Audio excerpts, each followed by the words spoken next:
Olá, bom dia, meu amigo, bom dia, minha amiga. É um prazer ter a tua companhia neste dia muito especial.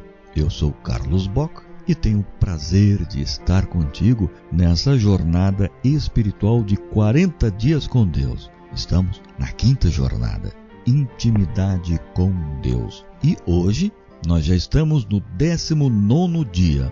19 de 40 dias. E o tema de hoje, muito importante, é a sacudidura, parte 2. Ontem vimos que a sacudidura pode estar ocorrendo agora. As causas são o ataque à verdade, perseguição e sofrimento para aqueles que se mantêm firmes na fé, rejeição dos testemunhos dados pelo espírito de profecia, disseminação de falsas doutrinas e outros enganos satânicos. Aprendemos que 6 tipos específicos são mencionados que sairão do nosso meio. Ei-lo novamente mencionados. Primeiro, muitas estrelas, cujo brilho temos admirado. Testemunho para a Igreja, volume 5, página 81. Segundo, homens de talento, o grande conflito, página 608.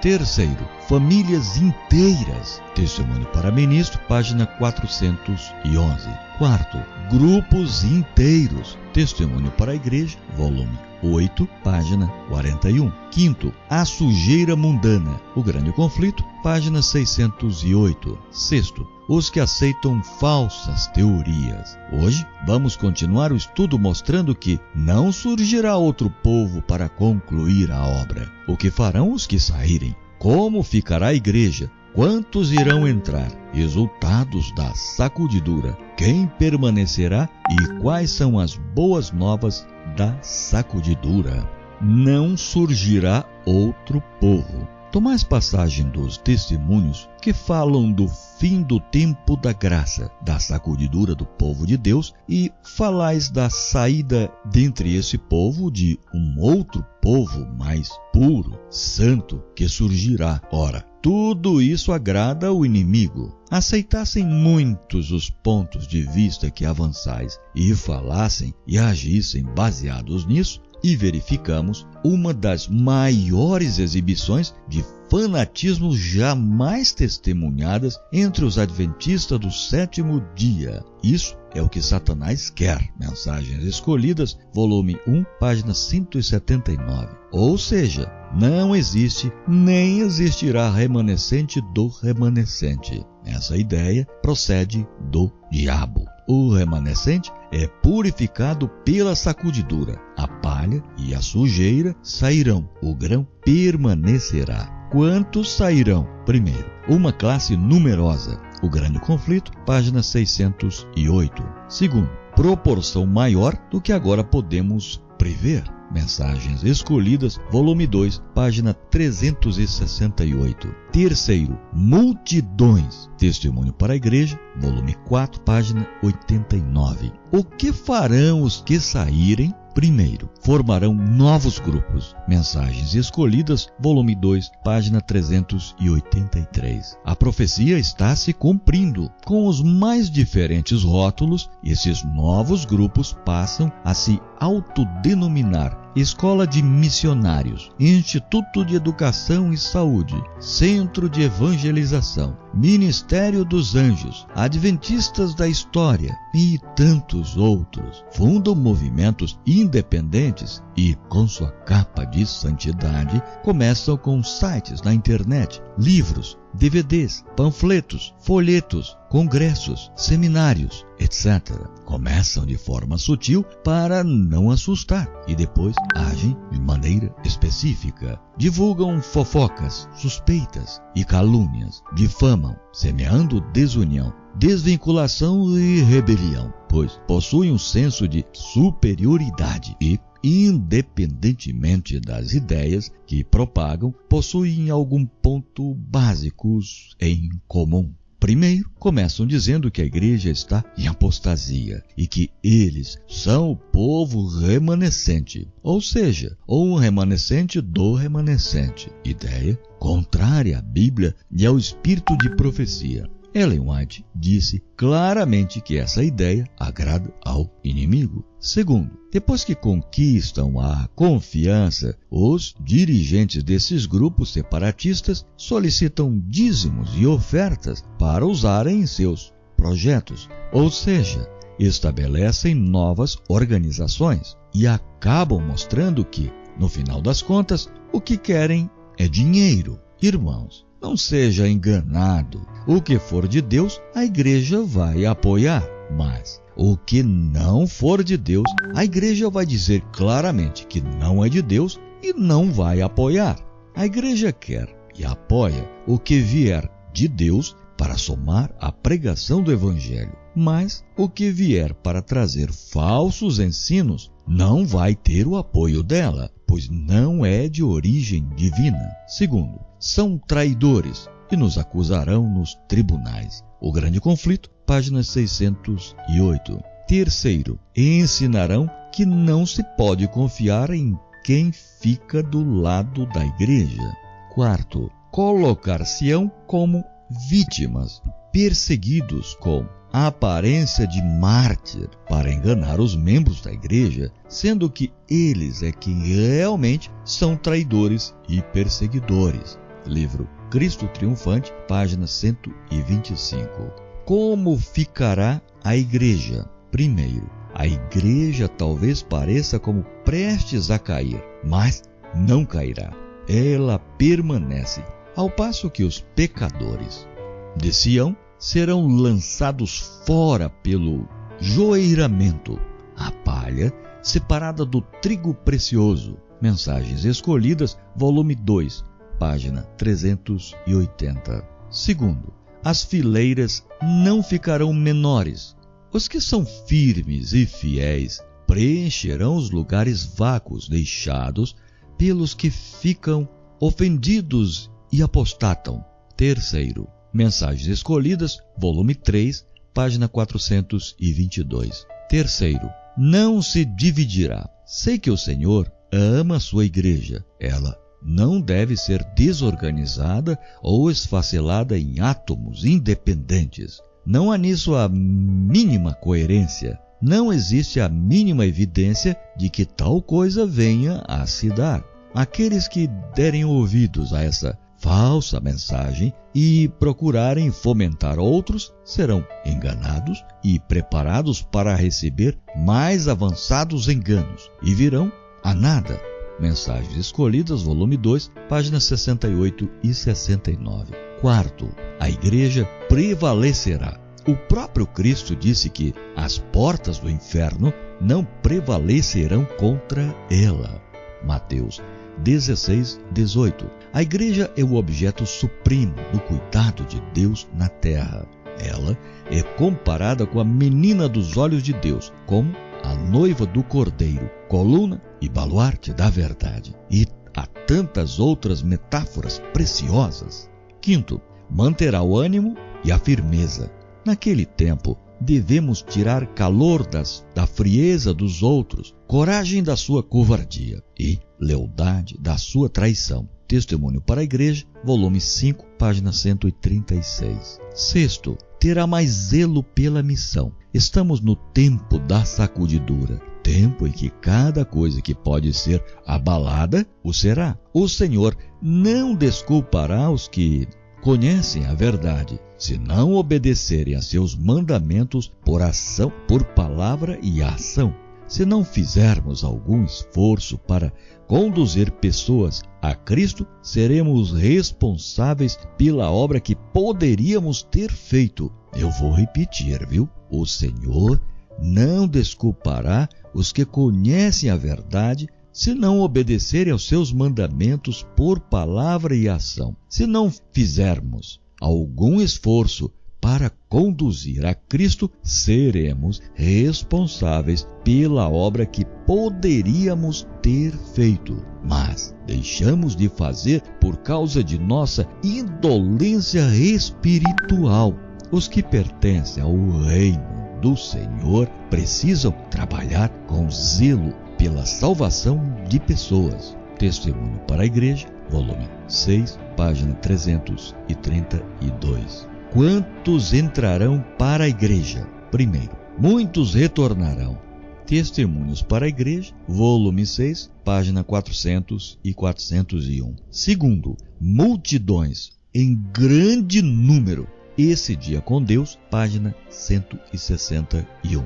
Terceiro, grupos inteiros. Testemunho para a Igreja, volume 8, página 41.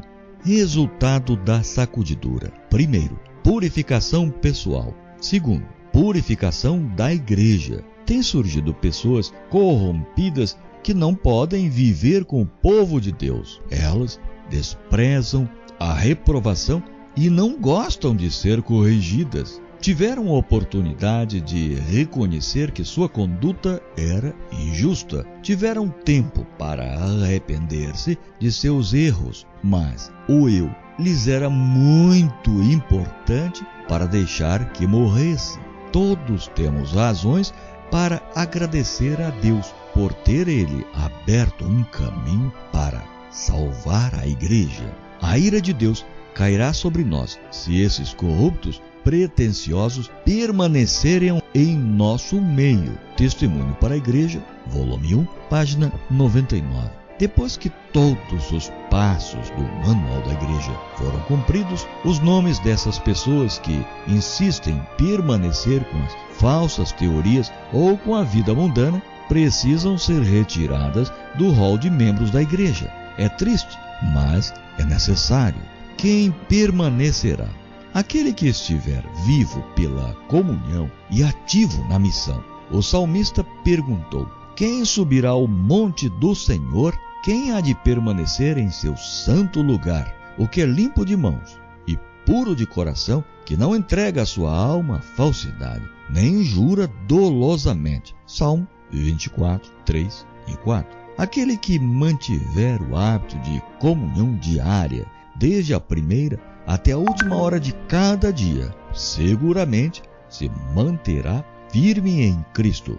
A comunhão naturalmente vai conduzir à missão. A terra será iluminada por meio dos destemidos missionários que levarão a verdade no coração e proclamarão-a de muitas maneiras. Dentre essas verdades, destacam-se as mais distintivas para o remanescente de Deus. Primeiro, a salvação pela graça, mediante a fé, para a santificação. Segundo, a mortalidade da alma. Terceiro, a perpetuidade da lei de Deus. Quarto, o sábado como dia do Senhor. Quinto, o juízo investigativo em andamento. Sexto, o retorno literal e iminente de Cristo. Outras verdades que serão proclamadas. Primeiro, a Trindade, incluindo a divindade de Jesus e do Espírito Santo. João 1:1. Hebreus 10, 15 e 16. Segundo, que Jesus, além de divino, é também completamente humano, mas sem nenhuma tendência ao pecado. Hebreus capítulo 4, versículo 15. 1 João capítulo 3, verso 5. Terceiro, que todo ser humano é pecador por natureza e já nasce com tendência para o pecado. Salmo 51, 5. Romanos capítulo 5, versículo 12. Não podemos ficar confusos com a certeza de que em Cristo podemos e devemos vencer o pecado. 1 João capítulo 5, verso 4. Mas que a vitória sobre o pecado somente pode ser possível pelo poder do Espírito Santo, sendo que nossa natureza pecaminosa só será extirpada na glorificação, por ocasião da segunda vinda de Jesus. Quarto, que Deus inspirou os escritores bíblicos e preservou as Escrituras, para que seus ensinos chegassem até nós, de maneira inalterada e não adulterada. 1 Pedro, capítulo 1, versículo 19 ao 21. Quinto, que Deus concedeu o dom profético a Ellen G. White, e esse dom característico da igreja remanescente. Apocalipse capítulo 12, versículo 17, capítulo 19, verso 10. Quinto, que a igreja adventista é a igreja remanescente da profecia bíblica e pela graça de Deus, permanecerá firme até o fim. A Igreja Remanescente, página 11 até 74. Sexto, que os dízimos e as ofertas devem ser devolvidos para Deus na Igreja Remanescente, pois os mesmos foram estabelecidos por Ele e só Ele pode determinar o seu destino.